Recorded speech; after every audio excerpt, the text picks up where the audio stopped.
Chapter 1. The Vision at Height. It was a cold autumn night in Coney Island, New York. The salty air mingled with the sweet smell of popcorn and cotton candy. The Ferris wheel lights, a vibrant kaleidoscope against the dark sky, spun hypnotically. Pedro and Sophia, snuggled in one of the slowly ascending cabins, laughed.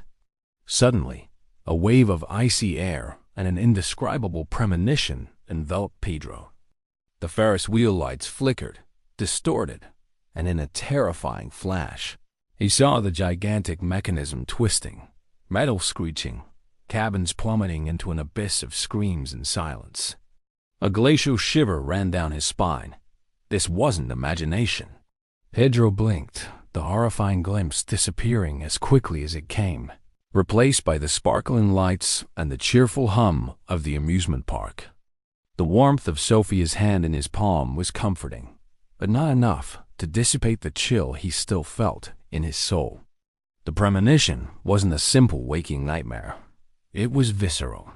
He could still feel the shock of impact, the distorted sound of tearing metal, and worst of all, the metallic taste of fear in his own mouth. "Pedro, are you okay?" Sophia asked, her voice soft, noticing the stiffness of his body. She looked at him with her big brown eyes, worried. "Yes, of course," he lied, his voice a little harsher than he intended. He tried to smile but felt his lips pull into something more like a grimace. The smell of rusty metal seemed to hang in the air of the cabin, an insidious reminder of what he had just seen. The Ferris wheel's motor hummed and creaked softly, a sound that was once part of the park's atmosphere, now sounding like a funeral lament. With each meter they ascended, the tension in Pedro increased. He felt the weight of the Ferris wheel's ironwork above them, an invisible force pushing them down towards ruin. His gaze swept over the bolts and rivets holding the structure, looking for any sign of failure, but everything seemed intact. However, the image persisted in his mind, the Ferris wheel disintegrating. "Look, the Manhattan skyline. It's beautiful from up here," Sophia exclaimed, pointing to the distant city lights, oblivious to the dread consuming Pedro. He barely heard her. His heart beat a rapid rhythm against his ribs. A sense of urgency overwhelmed him, the need to get out, to escape from that twisted metal that seemed about to turn to dust in their hands. That icy air from his vision still seemed to envelop the cabin, despite the slight night breeze blowing from the ocean. "Sophia, we need to get out of here," Pedro said, his voice low, almost a whisper. The cabin stopped at the highest point, and the view was breathtaking, but for Pedro, it was just a reminder of the precipice. Sophia frowned, confused. "Get out? We just reached the top." "I know, but I don't feel well. I have a strange feeling." "Like something is going to happen," he tried to explain, his stutter betraying his nervousness. How could he tell her he had a vision of the Ferris wheel collapsing? She would think he was crazy. He tried to control his breathing, but the air seemed dense, heavy, difficult to swallow. The smell of machine grease, which would normally go unnoticed, was now nauseating, associated with the vision of torn metal. Sophia noticed the seriousness in his eyes. "You're pale, Pedro. Are you sure you're okay?" "No, I'm not." "Please, Sophia, trust me." "We need to go down," he insisted, his voice gaining an urgency she rarely heard. He could barely look down at the people who looked like tiny ants. The fall would be immense. She hesitated for a moment, but the intensity of Pedro's gaze convinced her. "All right, if you want to go down, let's go down. But I hope you're not kidding." As the cabin began its slow descent, every movement of the mechanism seemed amplified in Pedro's mind.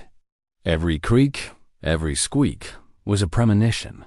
He held Sophia's hand so tightly that she looked at him again, a small smile on her face.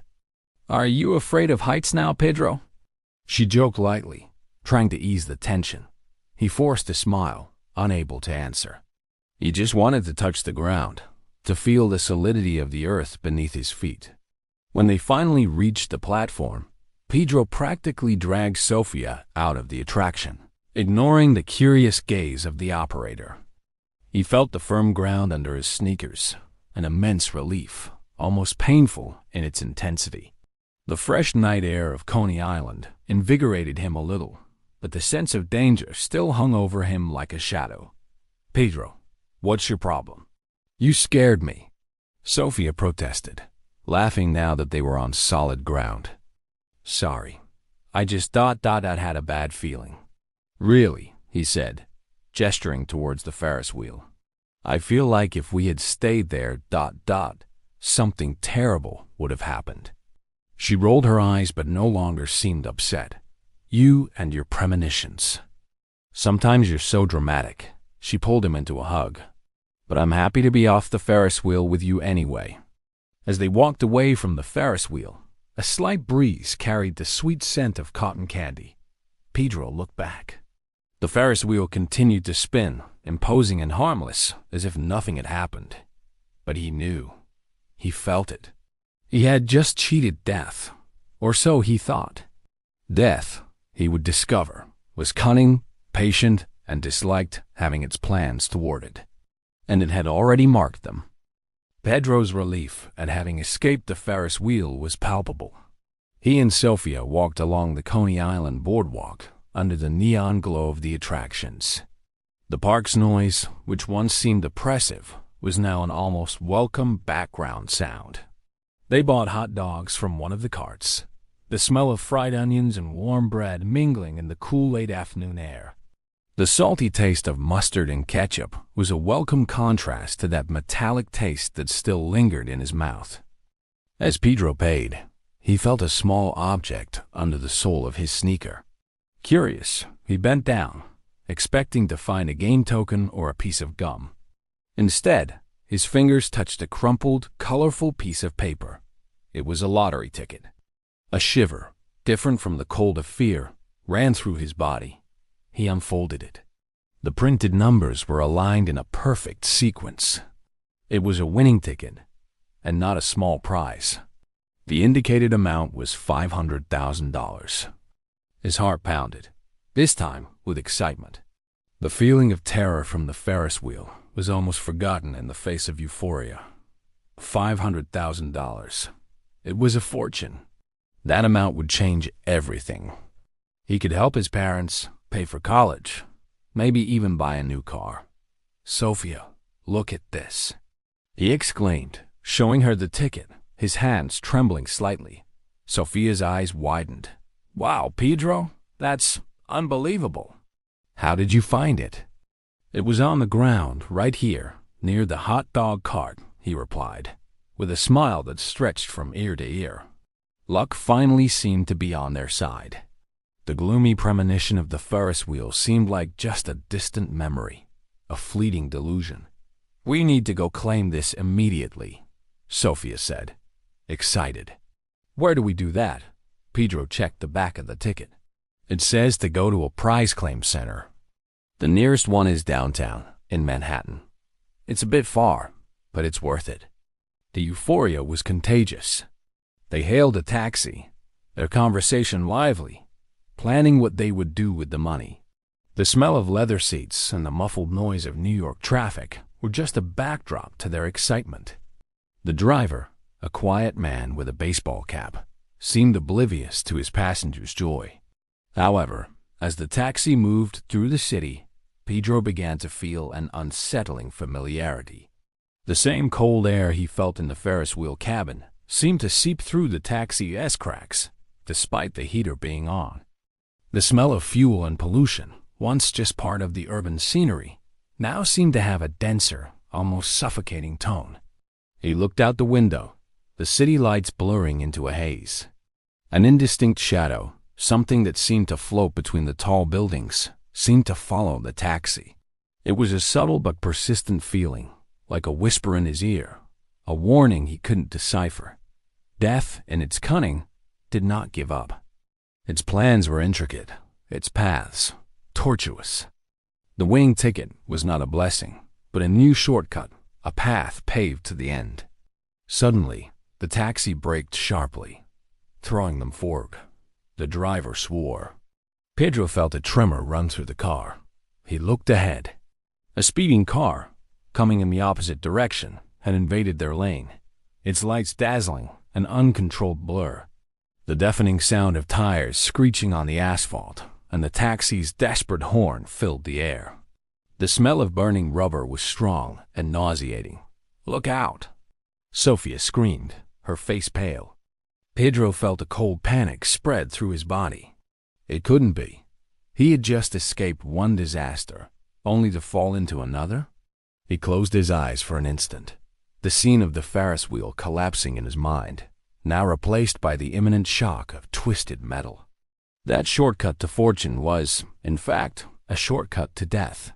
Time seemed to freeze. The sharp sound of the taxi's tires against the wet asphalt reverberated in Pedro's ears, almost drowning out Sophia's scream. The smell of burning rubber and overheated brakes invaded the cabin, suffocating. The out-of-control car, a black and imposing SUV, was coming straight at them, its high beams blinding them, a monster of metal and fury. The distance decreased at a terrifying speed. Pedro, in an instinctive reflex, grabbed Sophia and pulled her down into the space between the seats. "Stay down!" he yelled, his voice hoarse with terror.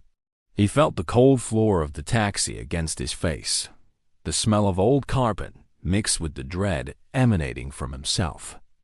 The taxi driver, a veteran of chaotic streets, performed a sharp maneuver, swerving the vehicle to the right, scraping the wall of a building. A deafening crash of metal against concrete echoed, followed by the shattering of glass. The acrid smell of pulverized concrete and the crunch of metal being crumpled filled the air. The out-of-control SUV passed them in a fraction of a second, so close that Pedro could feel the displacement of air. The car continued its chaotic trajectory, hitting other parked vehicles before violently colliding with a lamppost a little further ahead, exploding in a cloud of smoke and sparks. The sound of the final collision was deafening, a bang that made the taxi vibrate. Pedro and Sophia, still crouching, trembled. The silence that followed the sequence of terrifying sounds was almost more frightening than the chaos itself. The smell of smoke and burning metal was unbearable. The taxi driver, pale, turned to them. "Are you okay?" His voice hoarse, almost a whisper. Sophia, wide-eyed, nodded, her hand over her mouth. Pedro helped her sit up. She seemed in shock, but unharmed. He himself felt his heart pounding in his chest, his hands trembling uncontrollably. Adrenaline still coursed through his veins, leaving a bitter taste in his mouth. He looked at the accident scene. The SUV was unrecognizable, the lamppost knocked down. "Yes, we're fine," Pedro managed to reply, his voice shaky. "That was close." The driver, recovering from the scare, turned on the radio to report the accident and turned on the taxi's hazard lights. He noticed the dent in the side of the vehicle and the broken glass of the rear window. The back of the taxi smelled of smoke and rubber. "Looks like the car was stolen." "And the driver was drunk," the taxi driver informed after the call. "We might be lucky, and the police are already on their way." Pedro looked at the crumpled lottery ticket in his hand. The euphoria from before had vanished, replaced by a cold terror. That ticket, that prize, it was what led them to that taxi, to that street, to that encounter with death. He felt the weight of the paper in his fingers, not as a treasure, but as a curse. The warmth of his hand couldn't warm the paper that seemed to radiate a supernatural cold. "It's a trap," Pedro murmured, more to himself than to Sophia. "What?" Sophia asked, still a little stunned. "The ticket," he said, holding it up. "It's a trick. Death is closing in on us." His eyes scanned the accident scene, the air still dense with smoke and the smell of fuel. New York City, with its lights and sounds, suddenly seemed like a labyrinth of invisible dangers. Sophia looked at him with a mixture of concern and disbelief. "Pedro, you're talking nonsense. It was an accident. You're traumatized." "No, Sophia. First the Ferris wheel, now this." "It's no coincidence," he insisted, his voice filled with conviction. The shadow he had felt following the taxi, the feeling of cold, it all made sense now. Death didn't give up. It just changed tactics. And the winning ticket was its newest and cruelest bait. He had tried to trick it once, and it had retaliated. The sound of police and fire truck sirens approached, breaking the tense silence. Red and blue lights flashed in the distance, reflecting off the buildings. Pedro smelled ozone, coming from the sirens and somehow intensifying the strange feeling that something was terribly wrong. He squeezed the lottery ticket in his hand, feeling the roughness of the paper, the deceptive texture of luck that had turned out to be a path to the abyss. The money, which once seemed like the solution to everything, was now just a macabre invitation to his doom. The commotion at the accident scene was intense. The shrill sirens of police and ambulances cut through the cold night air, mingling with the worried murmurs of the gathered crowd. Blue and red lights spun, painting the chaotic scene in vibrant and somber tones. The smell of burning rubber and gasoline was strong, almost nauseating, a constant reminder of the tragedy's proximity. Pedro, with Sophia by his side, tried to process what had happened. The initial shock gave way to a grim determination. He knew death was playing with him, and he wouldn't be a mere pawn. He wouldn't claim that ticket. He wouldn't surrender to this luck, which was, in fact, disguised poison. "We need to get out of here," Pedro told Sophia, his voice low, urgent. He felt the need to distance himself from the epicenter of that near accident, as if the danger was still lingering in the air, ready to manifest again.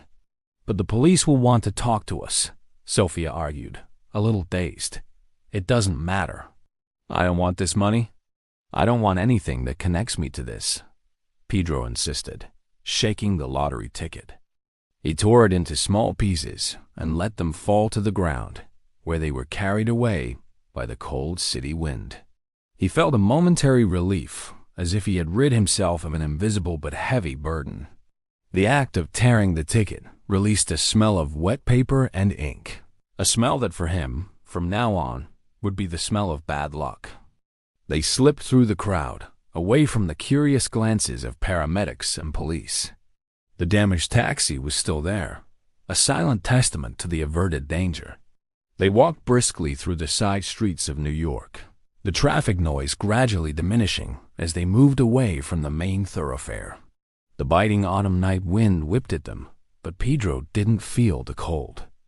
He felt only the urgency to escape, to hide from the relentless shadow that seemed to pursue him. The silence of the quieter streets was unsettling. The sound of their own footsteps seemed too loud, Sophia's breathing beside him, almost gasping. They'd passed dark alleys, where the smell of garbage and dampness hung in the air. The city, once vibrant and full of life, seemed to have transformed into a labyrinth of dead ends, each corner harboring an invisible threat. "Where are we going?"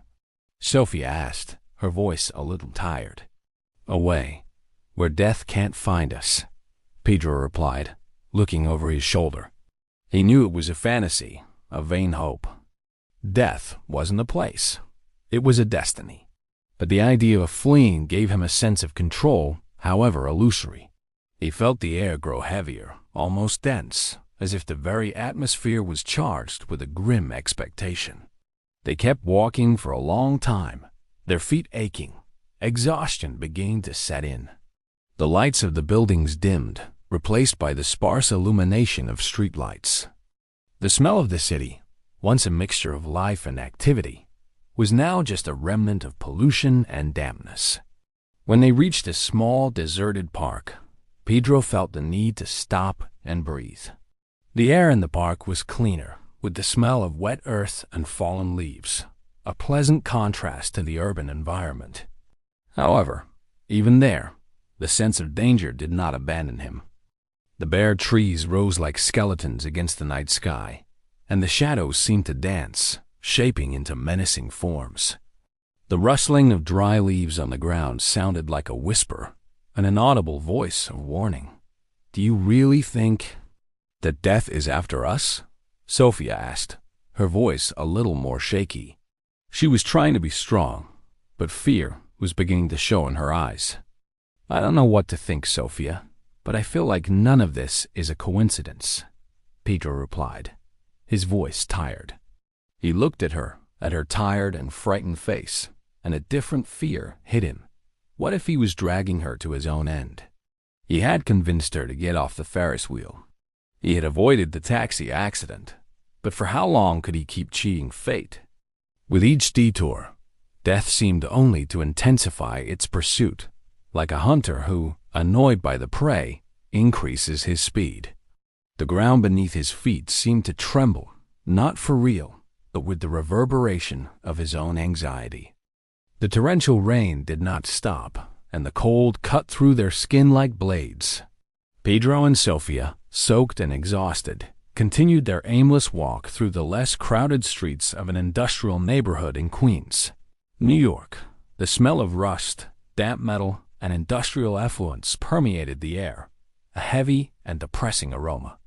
Each street seemed identical to the last, a labyrinth of dark warehouses and silent factories, their metal gates creaking slightly in the wind. Pedro felt the weight of death's invisible presence on his shoulders. He knew time was running out. The traps had failed, but death was not in a hurry. It was patient, observing, weaving its web more subtly, more inevitably.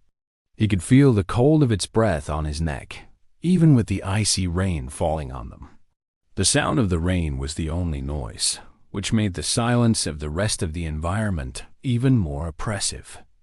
They spotted a dark overpass ahead, and the promise of momentary shelter was irresistible. Beneath the concrete structure, the echo of their footsteps was amplified, and Sophia's voice seemed like a fragile whisper. "Pedro, I'm so cold," she said, trembling uncontrollably. Her lips were bluish. He hugged her again, trying to transmit some of his warmth. The smell of dampness and concrete was strong there, mingling with the smell of despair he felt. He noticed a small puddle of water on the ground, reflecting the distant city lights, distorted and shimmering. Suddenly, a metallic sound, a loud and prolonged creak, echoed under the overpass. It wasn't thunder, nor the sound of a car. It was the sound of metal bending under immense pressure, a sound Pedro recognized from his premonition on the Ferris wheel. The icy air he had felt in the Ferris wheel cabin and in the taxi returned, more intense than ever, invading his lungs. He looked up. The overpass structure, old and rusty, seemed to vibrate. Small pieces of concrete and rust began to fall, hitting the ground with small clicks. A shiver deeper than the cold hit him. It was a sign. Death was here, and there was nowhere left to run. Sophia looked at him, her eyes wide, fear reflected in them. "Pedro... what is that?" "It's her," he whispered, his voice almost inaudible, but with a strange calm, a grim acceptance. He knew. It was the end of the line. The game was over. There was nowhere left to run. The smell of wet earth and rusty metal intensified, almost a farewell perfume. He turned to Sophia, a sad smile on his face. "I love you, Sophia." "Very much." Before she could answer, a deafening sound ripped through the air. It wasn't a collision, nor a fall. It was the sound of time slipping away, of fate fulfilling itself. The overpass did not collapse. There was no explosion. It was something more subtle, deeper. Pedro felt a sudden dizziness, a strange lightness, as if his body was detaching, becoming ethereal. The sound of his own heartbeat. Once a hammer in his chest, diminished, turning into a distant echo. The cold that enveloped him turned into a chilling calm, a silence that swallowed all other sounds. He felt no pain, just an absence of everything. Sophia, terrified, saw Pedro turn to her, the smile still on his lips, and then his eyes, once full of life, seemed to drain away. His arms, which had been embracing her, went limp, and he began to slump, not falling, but as if dissolving into the damp, cold air.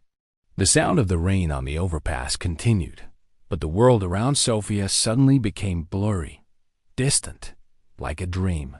She reached out her hand, as if she could hold him, but her fingers passed through the air. There was nothing to hold.